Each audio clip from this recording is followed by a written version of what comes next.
Sì, questa scivolata esprimo il cosiddetto incongruente incognito.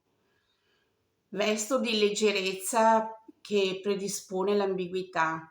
Eccomi, sono nella prosperità di un sogno ove che egli mi porta, a Natale fa inverno, con la neve sciolta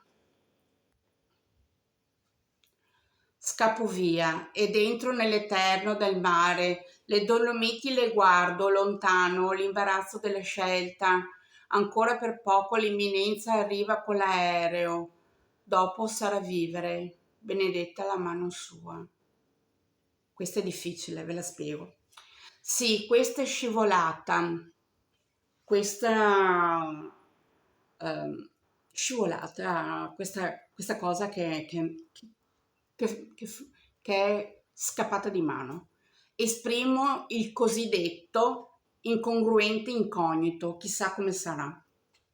Esprimo il cosiddetto incongruente, qualcosa che sarà, che non avrà coerenza, incognita, è incognita che sia incongruente. Vesto di leggerezza che predispose l'ambiguità, cioè è ambigua questa cosa, non si sa se è coerenza, incoerenza. Ecco, sono nella prosperità di un sogno, lo sogno, ove che egli mi porta a Natale in inverno. Dove mi porta a Natale in inverno? Alle Dolomiti, no? Con la neve sciolta scappo via.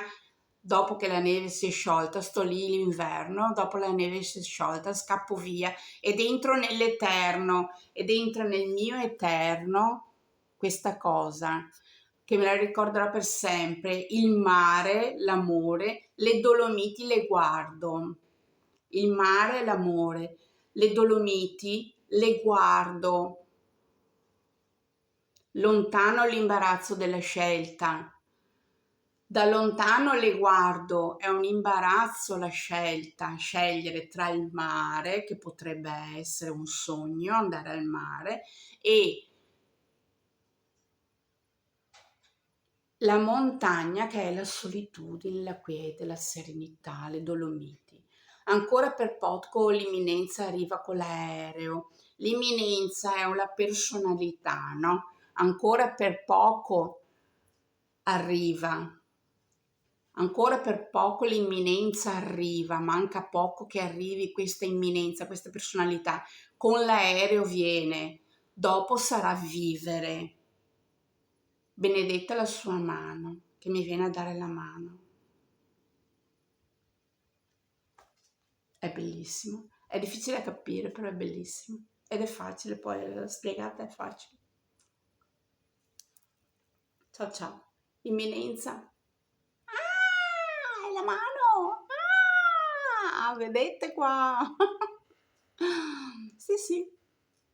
Le Dolomiti al mare.